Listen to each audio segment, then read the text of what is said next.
रौतायाव जोङो जोबोद मोनसे मोजां खामानि मावनायखौ जोङो नुनो मोनदों बयबो जे बेवहाय रौता ओनसोलनिफ्राय बर' माहारिनि गोलाव समनि हारिखौ आबुं महरै दाफुंनाय हारिखौ रैखाथि होनायनि जांख्रिथायाव बाहागो लाबोनाय जोंनि बै समनि बर' थुनलाइ आफादनि दैदेनगिरि सोरबां सुबुं बिहुराम बर' बिथां लोगोसे जोंहा दुलाराय बर' फरायसा आफादनि मोनसे समनि गोख्रों दैदेनगिरि आफादगिरिबो जाबोनाय आरो MLA जाबोनाय करेन्द्र बसुमतारी आरो दुलाराय बर' फरायसा आफादनि मोनसे समनि सासे गोख्रों दैदेनगिरि महेश्वर बसुमतारी बिथां साथामनि मुसुखाखौ दिनै मोनसे पार्कआवनो गायसननानै दिनै बेखेवनाय जादों आरो बिथां साथामा बर' हारिनि थाखाय गोबां बिहोमा होलांदों आरो बेखौ गायसननो थाखाय दुलाराय बर' फरायसा आफादनि आफादगिरि दिपेन बर' बिथांनि मोनसे कनसेप्टजों बे खामानिखौ जागायदोंमोन आरो दिनै मोगथां महर मोनबाय।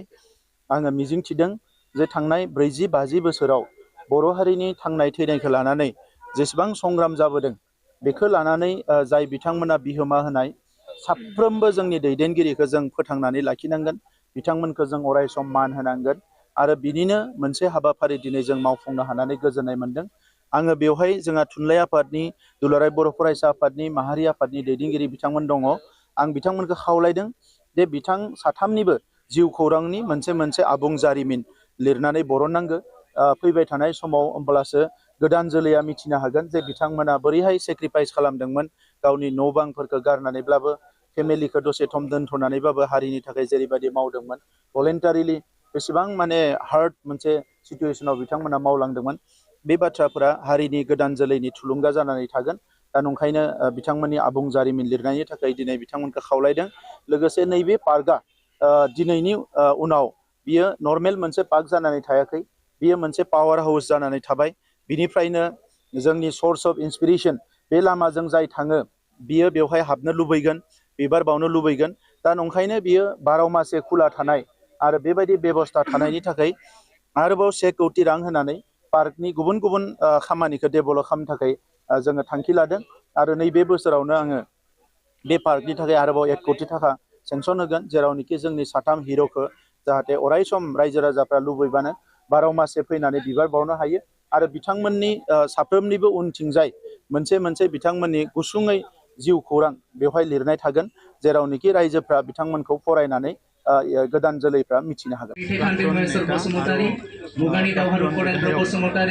करेन बसुमतारी डांगरिया बर' साहित्य सभार प्राक्तन नेता बर' सकলৰ एজন साहित्यिक प्रथम श्रेणीर नेता बिहुराम बर' डांगरिया আৰু बर' ছাত্ৰ সন্থাৰ প্ৰাক্তন এজন নেতা আছিলে মহেশ্বৰ বসুমতাৰী ডাঙৰীয়া।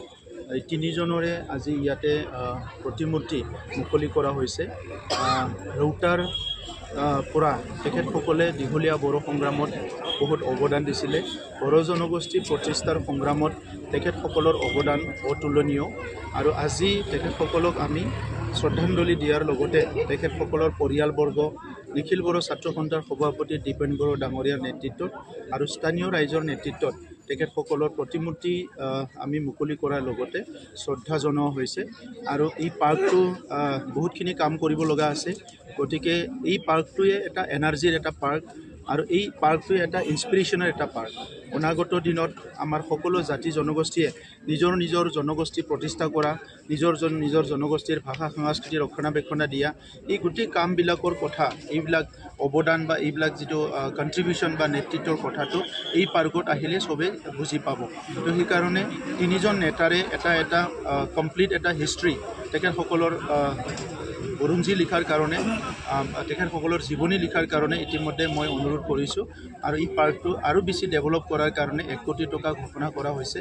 এই কামখিনি আমি অতি শীঘ্ৰে কৰিম আৰু এই 1 কোটি টকাটো তেখেতসকলৰ যদি বড়ো সমাজৰ প্ৰতি অৱদানটো চাই সেইটো একো নহয়। সেইকাৰণে তেখেতসকলক শ্ৰদ্ধা জনোৱা জীৱিত কৰি ৰখা আমাৰ সমাজৰ মাজত সেইটো আমাৰ দায়িত্ব। গতিকে মই আজি আমাৰ যিসকলে পাৰ্ক নিৰ্মাণত গধুৰ দায়িত্ব লৈছে মই ধন্যবাদ জনাইছোঁ। অনাগত দিনত আৰু এই পাৰ্কটো খুব সুন্দৰকৈ ৰাখিব সেইটো মই অনুৰোধ কৰিছোঁ।